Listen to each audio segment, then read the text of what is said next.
In mid-June 2017, doctors in the Gauteng province of South Africa were concerned about the high number of newborn babies being treated for listeriosis infections. These babies were critically ill and tragically, some had already passed away. The number of patients with listeriosis was increasing every single day, and it was clear that something was seriously wrong. The doctors notified the National Institute for Communicable Diseases, who launched one of the largest outbreak investigations of all time. This is the story of the deadliest listeria food poisoning outbreak since records began. So how did it go so horribly wrong in South Africa? What caused so many people to fall ill? And how did investigators finally stop the deaths? Let's find out. In January 2017, the number of cases of listeriosis food poisoning was slowly creeping up in South Africa. Listeriosis is a serious illness caused by eating food contaminated with Listeria monocytogenes bacteria. The symptoms can include diarrhea, fever, muscle aches, headaches, loss of balance, and even convulsions. It is one of the most serious foodborne diseases because of the high death rate associated with the infection. On average, during a listeriosis outbreak, around 20 to 30% of cases end in death.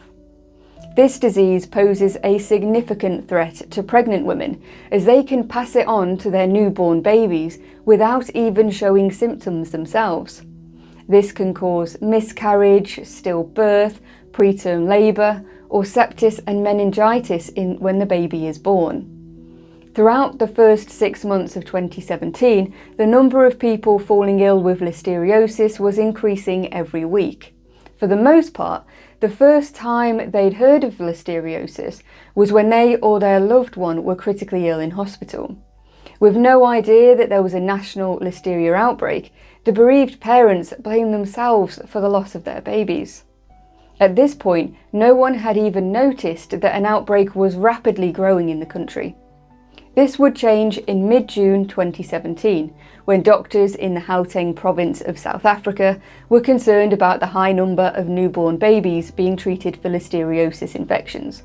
In fact, at this point there were already more people sick with listeriosis in the first 6 months of 2017 than South Africa would normally see in a year. Doctors in Gauteng province decided to call the National Institute for Communicable Diseases, or NICD for short, to raise their concerns about the huge numbers of people sick with and dying from listeriosis. But there was a problem. Listeria was not a notifiable disease in South Africa, so there was no way to know how many people were sick. In other countries, such as the UK, public health services carry out routine monitoring of listeria cases. To do this, laboratories are required to notify the public health body whenever they find listeria in a clinical sample, such as stool or even blood. This allows the Public Health Service to investigate cases and monitor for unusually high numbers of cases that might suggest that there is an outbreak. Without a monitoring system, the South African outbreak had grown undetected. To tackle this, they sent an alert to all laboratories in South Africa, asking them to notify NICD of all listeria patient cases and to send them all clinical listeria samples to the main institute laboratory. The samples started flooding in, and it took the lab considerable time to work through them. The samples were tested to confirm that listeria was present and then underwent whole genome sequencing.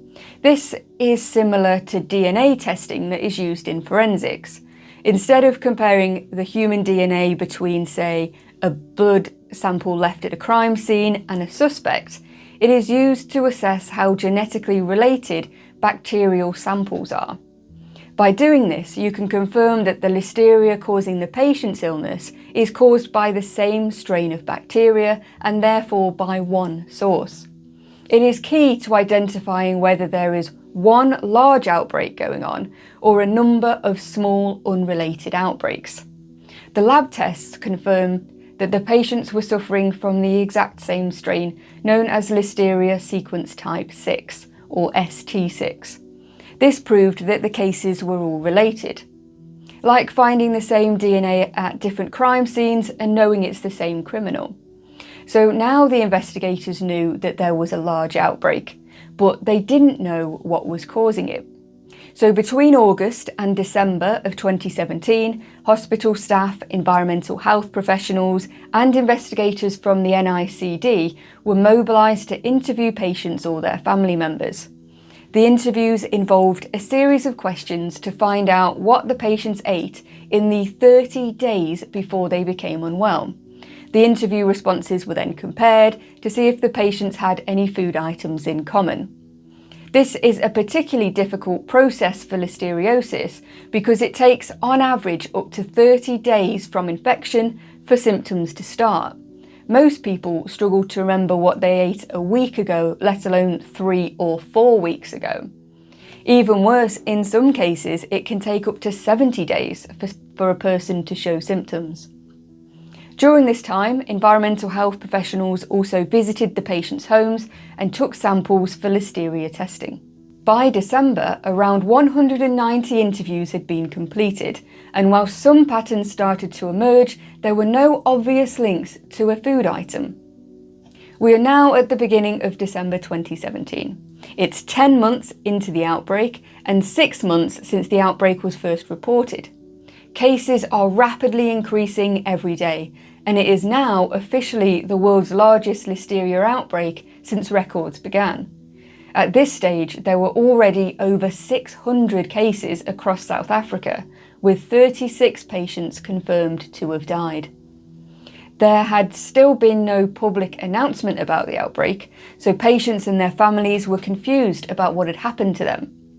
But on the 5th of December 2017, the Department of Health in South Africa publicly declared that there was a large-scale listeria outbreak, and the investigation continued, with interviews and home visits, and by early January, the interviews suggested that polony was among the most common food items consumed by the patients. In fact, 86% of patients had reported eating polony in the 30 days before they fell ill.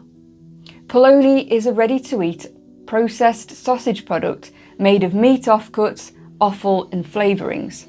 The meat is minced, then ground down into a fine paste, packaged, sealed, and then cooked in a water bath until the internal temperature reaches above 75 degrees Celsius. Polony is a common product in South Africa, and multiple companies produce it.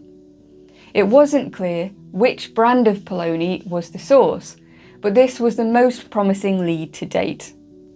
On 13th of January 2018, 10 children from a nursery in Gauteng province developed vomiting and diarrhoea. They were admitted to hospital, and the paediatrician on duty quickly suspected listeriosis and alerted NICD. Investigators immediately recognised that this could be the break in the case that they had been looking for.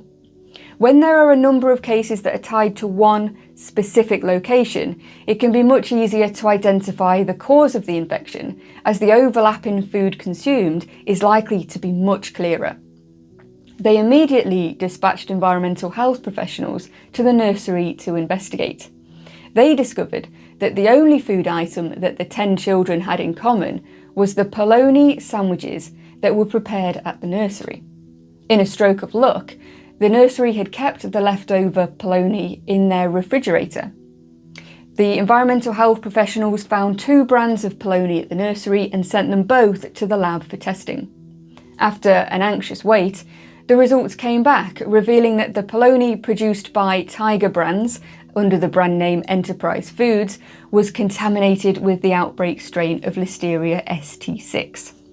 Tiger Brands is one of the largest food manufacturers in Africa, with operations in South Africa, Nigeria and Cameroon. A year into the outbreak, the investigators finally had a suspected source for the infections. The polony from the creche was manufactured at the Enterprise Food Factory in Polokwane. On the 2nd of February 2018, investigators, including 2 World Health Organization food safety experts, inspected the factory and collected samples of the products produced and environmental swabs from many areas of the production facility, including the post-production areas.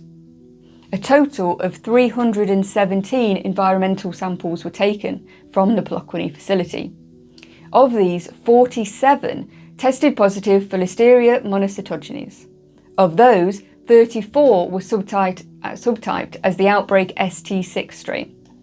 Additionally, 13 samples of unopened polony were collected at the facility, and 2 of those tested positive for the outbreak ST6 strain. The DNA was conclusive. The outbreak strain samples from patients and from the Polokwane production facility differed by only up to 7 single base pairs out of the 3 million that make up the genome. There could be no doubt that the source of the outbreak was the products produced by Tiger Brands at their Polokwane facility. The most significant findings from the sampling were that Listeria contamination was found in the post-production areas of the facility, including in the polony water cooling system and on the final polony products. As polony is cooked to above 75 degrees Celsius, any Listeria present in the raw ingredients should be killed by the cooking process. So good hygiene practices are vital in facilities such as this, as if Listeria is present in the post-production environment, it can contaminate the product. When products are sold as ready to eat, they are not intended to undergo any further cooking process. Therefore, there's no further step to kill the Listeria if it has contaminated the product post-production. On the 4th of March 2018, the Minister of Health announced that the source of the outbreak had been found, and all products manufactured at the Polokwane facility were recalled from the market. The public was urged not to eat any of the affected products. By the time the recall was announced, there had been 978 laboratory-confirmed cases and 183 deaths. The recall of the contaminated polony led to a significant drop in the number of new Listeria cases, and by mid-April there were fewer than 5 cases reported weekly. This is further evidence that the polony from the Polokwane facility was the source of the large outbreak. The facility was also closed pending extensive cleaning and improvements to remove the risk of Listeria contamination. Despite the identification of the outbreak strain at Enterprise Foods, further environmental investigation took place in an additional 148 ready-to-eat food manufacturers.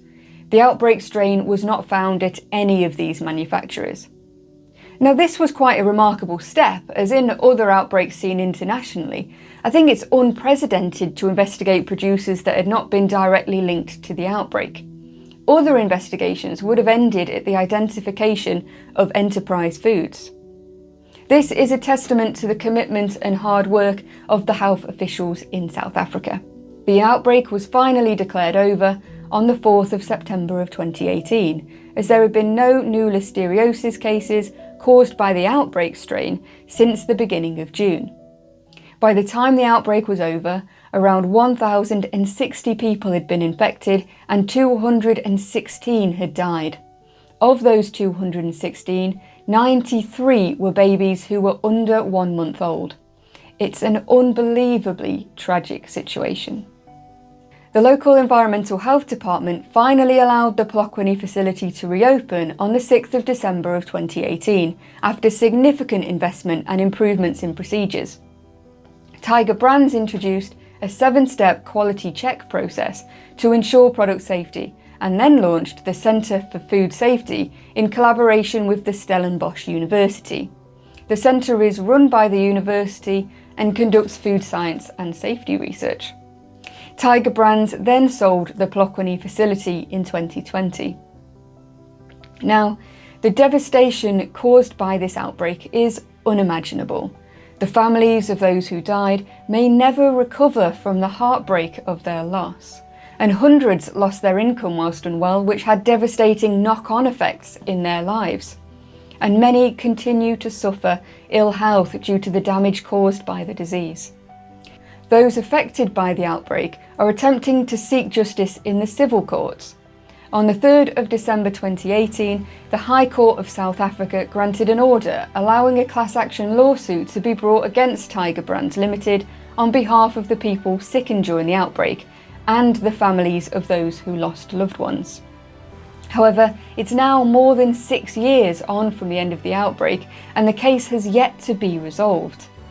Tiger Brands continues to dispute that they are legally responsible for the harm caused by the outbreak, despite the compelling microbiological evidence, the NICD naming them as the source of the outbreak, and the significant drop in cases and eventual end of the outbreak once their product was removed from the market. Tiger Brands delayed the case by attempting to subpoena other meat producers and laboratories to see if during the outbreak period they also distributed food contaminated with Listeria. The aim, apparently, was to blame some of the cases on those other businesses and reduce the number of cases that they are liable for. This dragged on for about 18 months before the Supreme Court of Appeal in South Africa ruled in September 2022 that the information requested in the subpoenas was irrelevant, and that the demanded documents were speculative and based only on the hope that they would find somebody to share liability. On the 30th of October 2024, the legal team for Tiger Brands finally offered to pay interim benefits for a group of around 350 of the injured people to cover urgent medical needs. They made the offer without an admission of liability, as they still intend to fight the case in court. It could still be years before the case makes it through the courts due to a backlog. In their last statement on the lawsuit, Tiger Brands advised that they are committed to ensuring that a resolution is reached in the shortest possible time in the interest of all parties. Let me know what you think about that. Now, this outbreak led to some changes in the food safety laws in South Africa.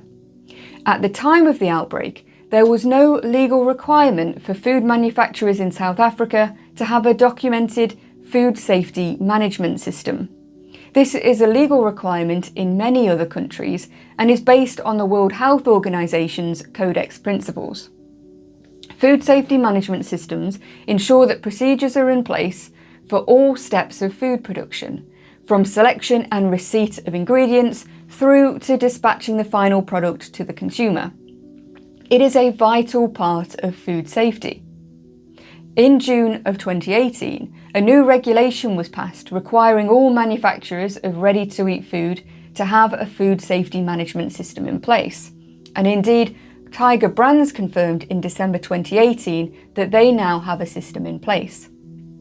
The importance of actively monitoring for food poisoning illness is also highlighted in the time taken for the investigation to start in this case and in the time needed to catch up with all of the testing and food history interviews once the outbreak finally had come to light. In December 2017, early after the notification, South Africa passed a new law that made Listeria a notifiable disease, meaning that the NICD must be informed of any cases. This will allow South Africa to monitor and investigate cases in real time, leading to much faster identification of outbreaks. Now, that is the end of this story, but thank you so much for watching this video. If you would like to see more food safety stories, please subscribe to my channel, and you can watch another outbreak story by clicking here. Thank you very much, and I'll see you in the next one.